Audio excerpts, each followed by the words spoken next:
Здравейте, приятели! Аз съм Лора и обожавам да пътувам. Намирам се в Париж. Град емблема, разпознаваем в целия свят. Следващите 2-3 дни с Миро ще обикаляме из улиците на Париж. Ще посетим Лувъра, ще ядем при Седрик Гроле, ще видим какво още ще предложи този богат на култура, изкуство, любов, цветове и природа град. Хайде, обиколката започва от тук, място, което е известно за всички. И парижани, и туристи, градините Тюлери. Вчера вечерта късно пристигнахме в Париж, днес не станахме рано, но вече е време за закуска, така че започваме с нещо емблематично. Не мога да не започна с... Толкова се развълнувах, че гласа ми падна. Не мога да не започна с круасан.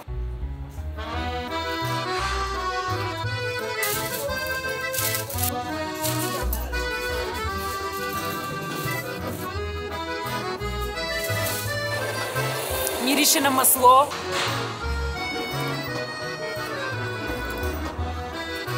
Круасана може да има австрийски корени, но е такъв, какъвто го познаваме всички ние, благодарение на французите. Нещо също типично за Париж е багета с шунка и масло. Тук видях, че имат и кисели краставички и горчица.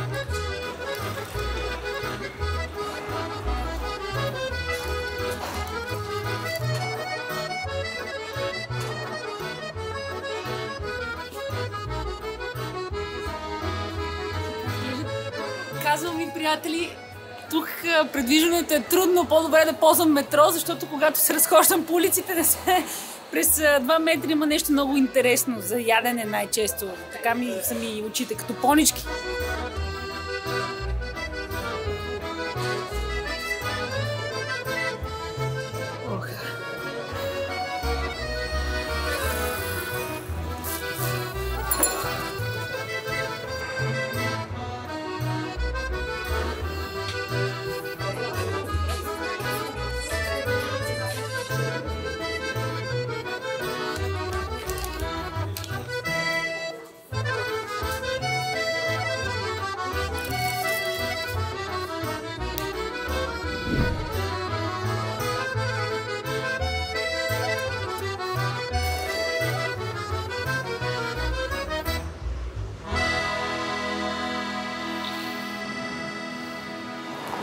Точно над река Сене съм, а сега отивам ей там.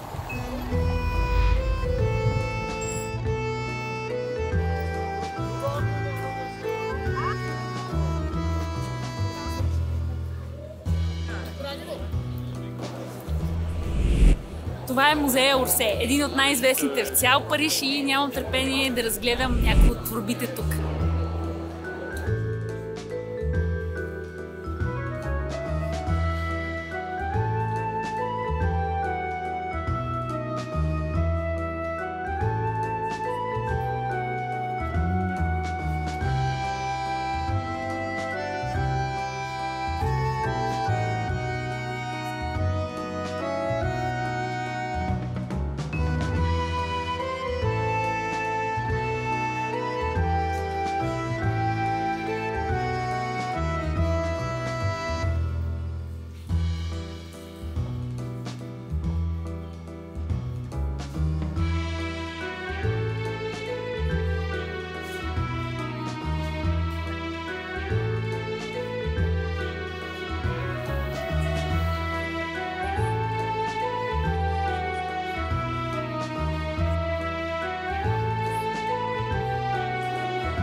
Ами беше изключително запомнящо се. За съжаление времето ни притиска. Най-добре човек да си отдели цял един ден за една атракция. Особено ако атракцията е музей от ранга на Орсе. Заслужава си да бъде посетено. Вземете си аудиогид или пък водач, който да ви разказва.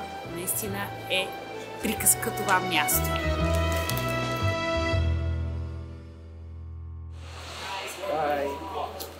Ето ги десертчетата!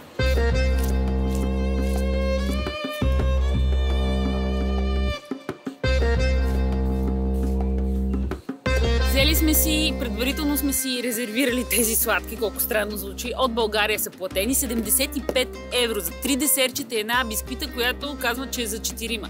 Бисквитката е с манго, нея ще оставя за след малко. Ето, вижте. Вуаля! Червената ябълка, бобка тонче бобка, бобче тонка, боже, защо така ми се плете? Езика и пешен фрут, маракуя. Ще започна с ябълката. Вижте колко са изящни. И съвсем мънички. Очаквах да са малко по-големи. Десертчетата струват 17 евро всяко. Много е забавно. Момента на истината.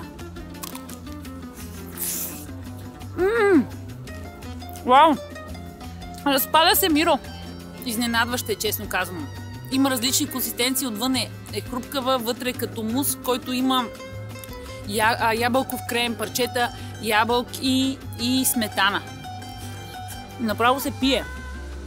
Много е нежна, много е приятно. Сякаш наистина ядеш свежа ябълка, без да хрупка толкова. Следващия ще е маракуя и след това бобче тонка. Я да видим.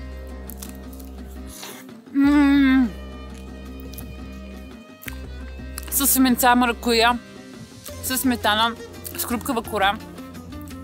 Много текстури, различни и е свежо и леко кисело на небцето от маракуята. В никакъв случай това не е много сладък десерт. Ако сте от любителите на супер сладкото, може би няма да ви харесва.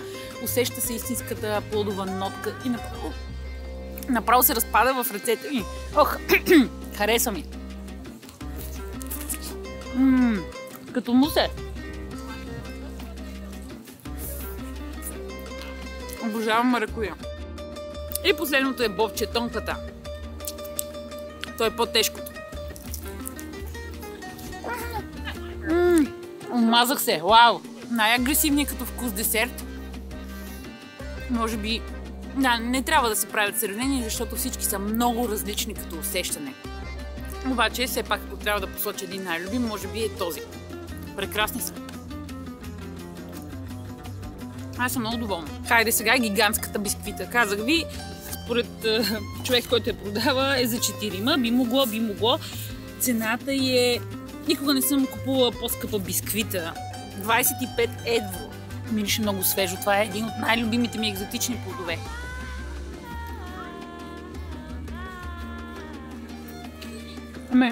Доста добре. Тестото също е с манго. То е по-дъвчащо се. Като дъвка. Много добра бисквита. Усеща се и масло в комбинация. А накрая се усеща някаква солена нотка. Наистина това може би е най-скъпата бисквита, която съм яла някога и вероятно не е най-вкусната, не съм яла по-вкусна. И е без чоколад. Прекрасно. Сигурно ли си, че се струва пари? Виж сега, това е много добър въпрос, който всички си задават, защото цената на тези сладкиши дори за град като Париж е грандиозна. 17 евро десерче, което не ядеш заведение и бисквита, която да, за 4, но е 25 евро. Моя отговор е да. Защото са интересни, защото са много вкусни, защото са направили с въображение и по някакъв начин дори и послание. Много са скъпи, но все пак веднъж съм в Париж и си угаждам. Но аз все пак съм човек, който дори пътува стотици километри, за да яде някъде, така че може би моето мнение няма да споделят всички, които дойдат тук и ги опитат, но това е каквото е. 25 евро за бисквита. Доста солено, дадох ги и ще забравя цената, но след месеци ще се сещам за вкуса на мангото, а винаги това е най-важното за мен. Естествено, че е прекалена. Можеше да е 15 евро. Обирджия! Това ли искате да кажа? Не. Добре похапнахме. Всъщност истината е, че е доста като количество и визуално, но никак не ми е тежко. Уметохме цялата бисквита, разбирате ли? Така ли да, че в тази малка раничка аз няма къде да я сложа. Тези кутии са много луксозни и грамадни. Миро добре го обобщи, може би много по-добре от мен. Пробва го веднъж, едва ли ако дойде в Париж ще си взема пак от тези десертчета. Това е.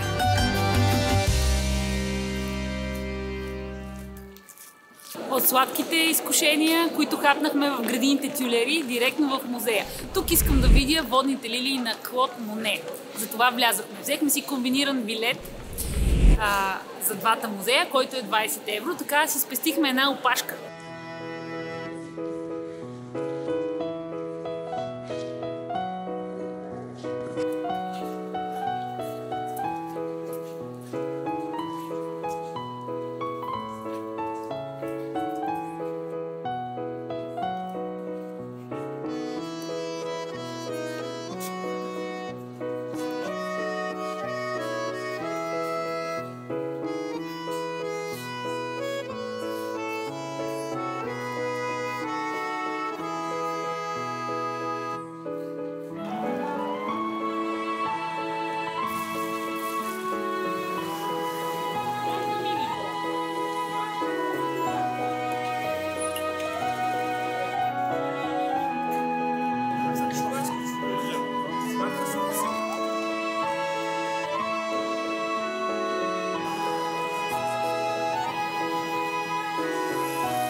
утре!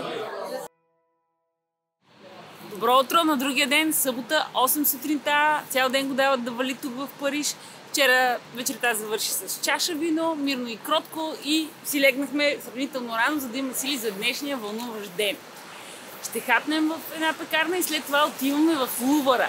Месец по-рано купих билетите, но хайде първо кафе и може би круасан.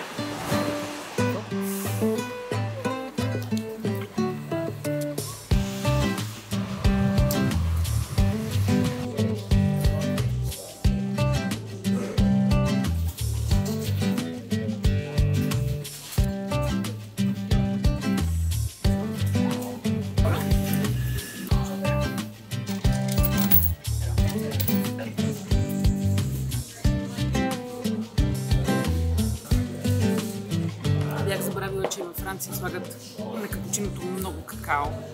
Това не ми харесва никак. Но ще го изпия. Топла напитка сутрин.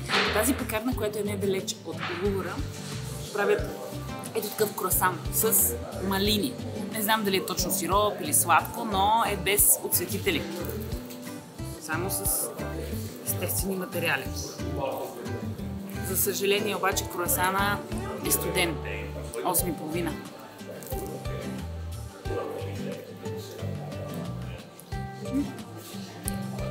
Усещат се малините, не е много сладък. Чаках да е сладък някакси, не знам защо. Но не е толкова пухкав, толкова ефирен, не се усеща толкова масло. Не е лош, но класическия с масло ми е много по-любим. Взехме си доста неща, за да ги опитаме. Тук си правя всичко на място. Този круасан с малините е много характерен, очаквах повече от него.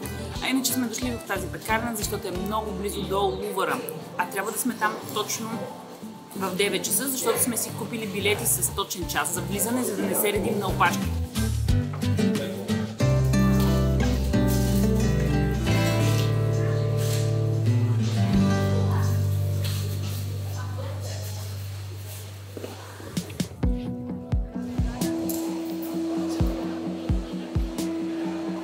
Вътре сме под пирамидата най-накрая, но все още не сме влезли там, където са картините и всички произведения на изкуството. Вижте колко е пълно. Тепърва отваря входа на музея, пак ще го повторя, 9 сутринта, а тук е усещане сякаш е много натоварена гара някъде. Заради всички тези ескалатори, хора, светлини, чувствам се така, на някоя много светла и чиста гара.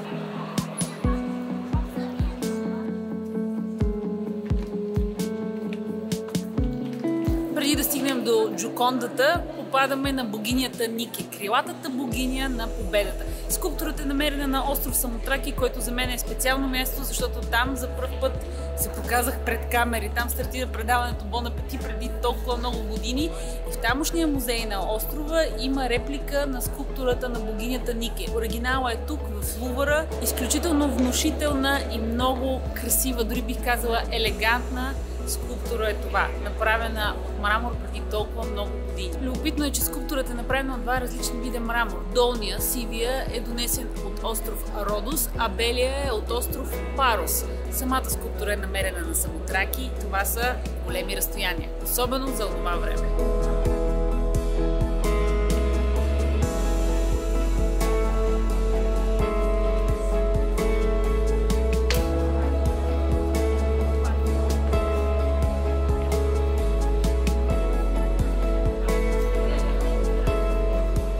Ако сте сред първите, които влизат в Лувъра за деня, моя съвет е директно да се отправите към Джокондата или Мона Лиза, за да имате малко повече спокойствие, доколкото това е възможно тук сега. Виждам, че опашките стават още по-значителни. Всички искат да се снимат с картината, да са сравнително близо до нея, което реално е невъзможно, защото има ограничителна лента, но все пак, ако искате да я видите, това е. Според мен поне.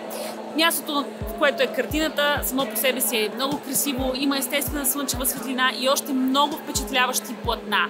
Очите ми шарят, искам да се спра на всяка една картина, да прочета за нея, но знам, че това е невъзможно. Музей като Лувъра, за да го направим това нещо с Миро, сигурно ще ни трябва дни. Така че вървим, наслаждаваме се и се спираме на някои картини и някои произведения на изкуството, които ни направят най-силно впечатление. Тук наистина те са на всеки сантиметър. Хайде да вървим!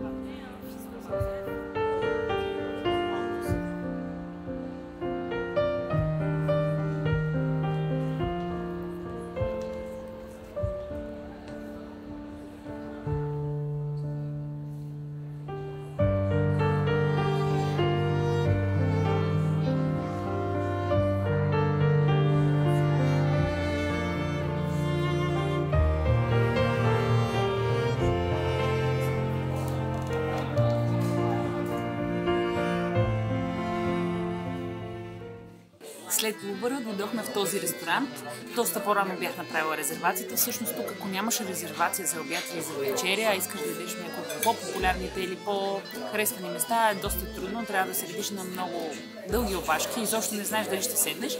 Както и да е. В този ресторант сме, който има над 100 годишна традиция. Френско бистро, класическо, изглежда много автентично и приятно. Поръчах си обедно меню, пия червено вино. Ресторантът е с една звезда Мишлен. Виното Миро го избра. Сега си чакаме нещата. Поръчах се за предястия белия спеж.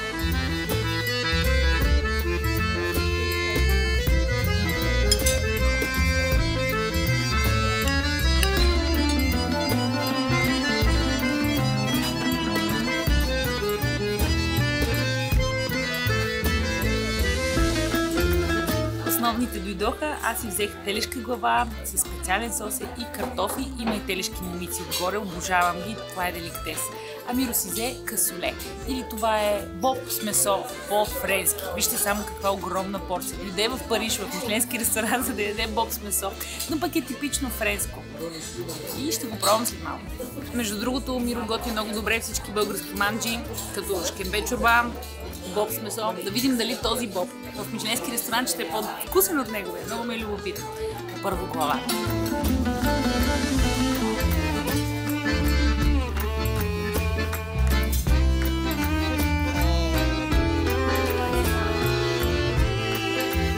Това е едно от най-вкусните неща, които съм хапвала скоро. Да пробвам боба. Имам сребърна лъжица за целта. Искам само от него.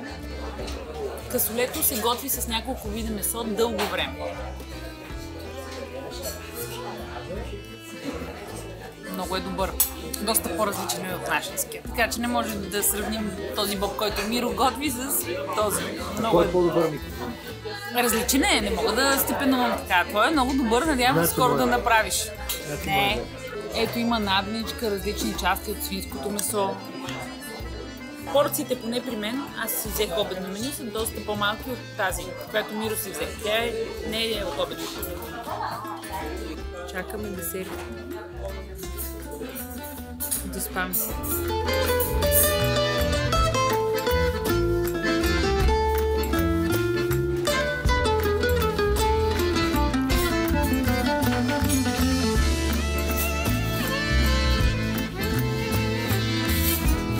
Профитероли с шоколад и мисля, че е сладолет. Вече не си спомням, беше отдавна, когато ги поръчвах. Миро си взе саварин, който е напоен с ароматен алкохол и отделно има сметана. Профитероли мирише се страхотно на какао. Чудесен обяд. Почерпиха ни шоколадови бомбони и макарони. Почерпиха ни и мадалени. Много почерпи, да. Сега сметката.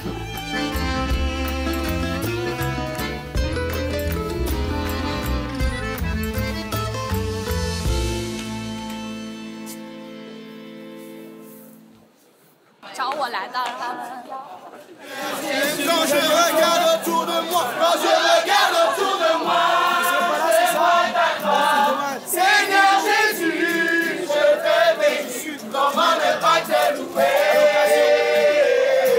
Les évangélistes. My God, I connect, can never reach that logic. I'm saved and preach for this if I'm honest. He fills the void and makes me whole. Drugs, drugs and alcohol. I don't need this in my zone. Don't need the vector steps inside my soul. Decisions, can't be a mission. This is a hard one, except Christ still keep on sinning. I'm living, I'm winning. Oh, for Jesus and His glory, yes, I live in. Decisions, can't be a mission. This is a hard one, except Christ still keep on sinning. I'm living, and I'm winning. Oh, for Jesus and His glory, yes, I live in.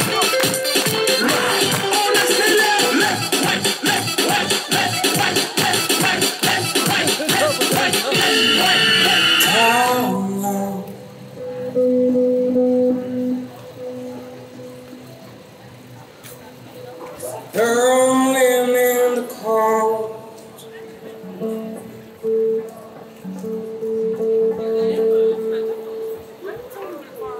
Hold on, fighting, and know that's not.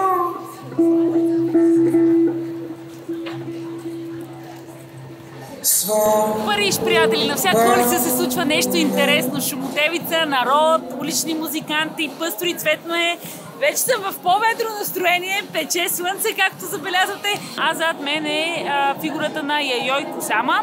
Това е японска артистка. И инсталацията, нека така да го наречем, инсталацията е направена точно пред магазина на Луи Витон. И сякаш артистката прави точици със своята четка върху магазина на Луи Витон.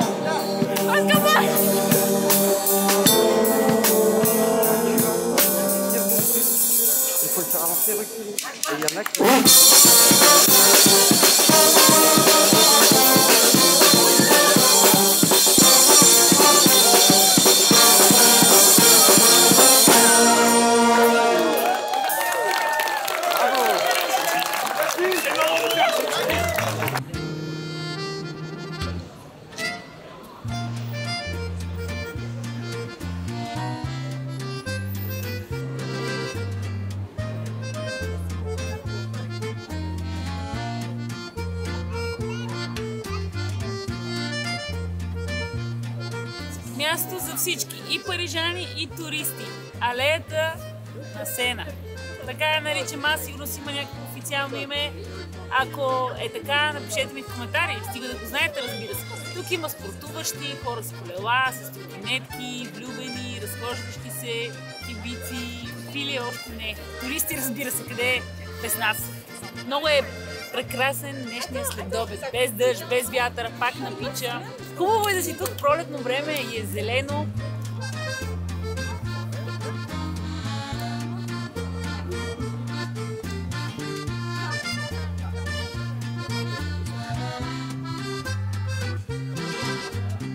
Не знам как е на френски да бичи майляк, но това правим в Миро сега. Градините Тюлери. На много удобно място. Вчера тук беше доста студено и дъждовно, мрачно, а вижте сега. Дори патиците са излезли на припек.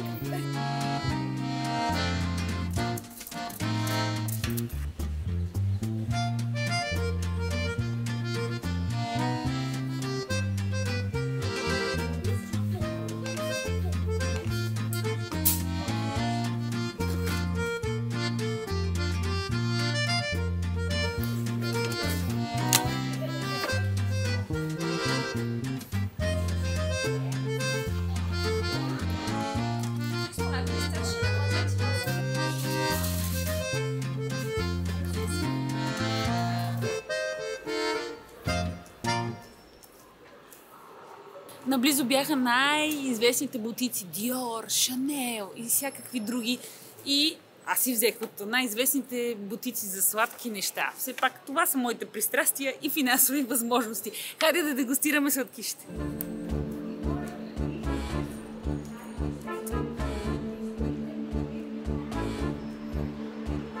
Да. Първо са макароните, макар че те подозирам, че ще са по-сладки. С пистачо, с шамфантък.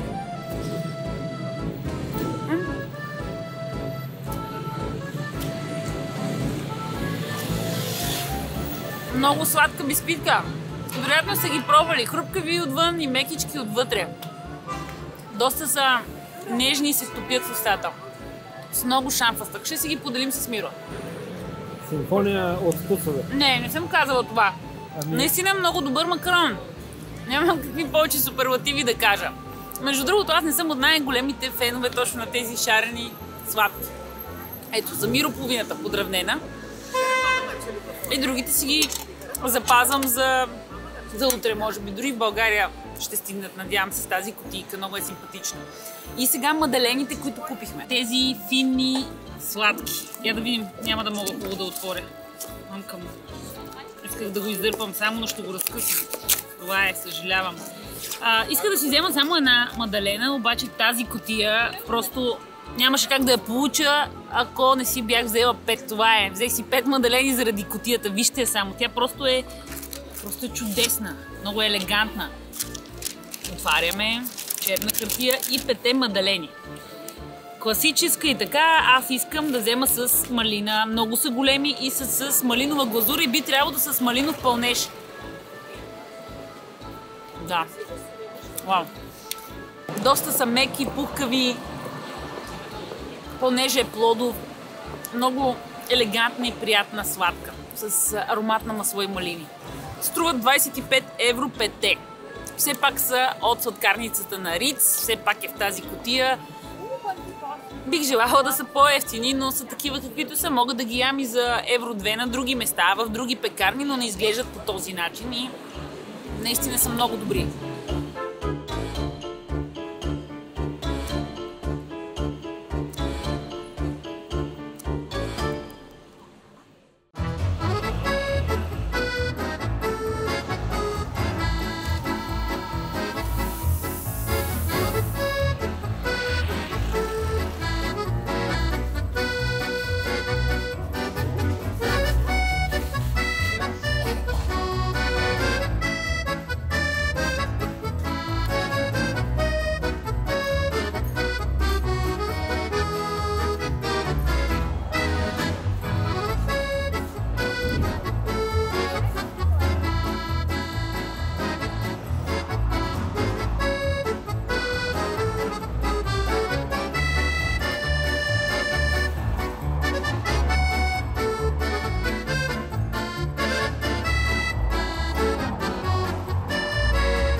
Днес река Сена е далеч по-спокойна.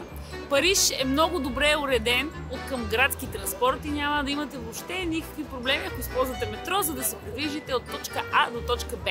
Ние с Миро много обичаме да въртим и последните няколко дни и тук навъртяхме доста хиляди крачки. Подбрахме хотел, който стратегически да е сравнително близо до повечето атракции. Само Айфеловата кула и Триумфалната арка бяха малко по-далеч и затова се качихме на метро. Но от Триумфалната арка до тук вървяхме 25 минути, може би са вече, или 30 пеша.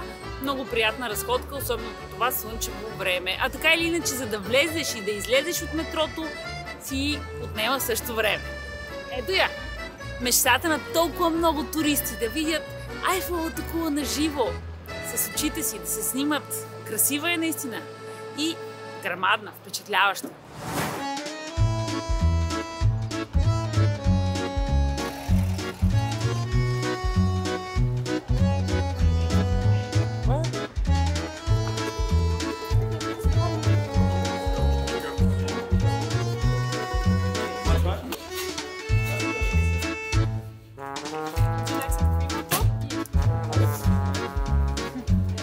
Това е на Миро. Не съм си взела два. Много е хубав.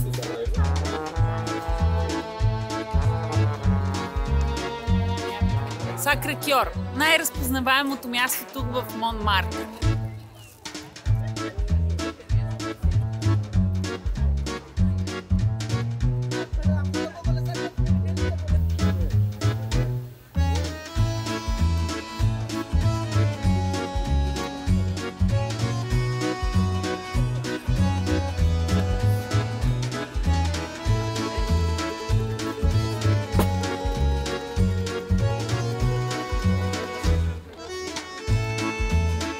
За късмет.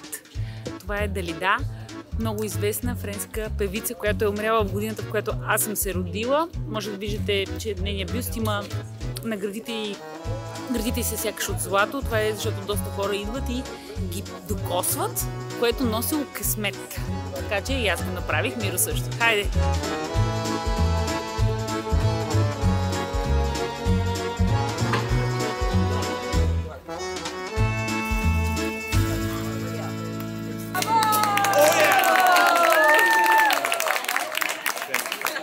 Времето ми в Париж изтича, след малко се пъкам в лабиринта, наречен Парижко метро и се отправям към автобус, който ме отвежда към Бове. Много дълго стана, но да.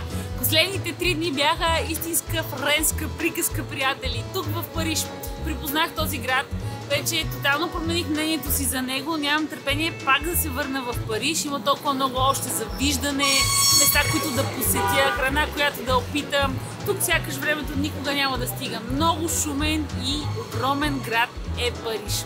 Надявам се видеото, което Миро ще направи, да ви хареса. Оставете ми някакво съобщение или коментар под него. Харесвайте го, споделете го с най-близките си хора и се абонирайте за канала ми, за да пътуваме заедно в България, в Европа и по света. Чао, до скоро и приятен път! Аз съм Лора!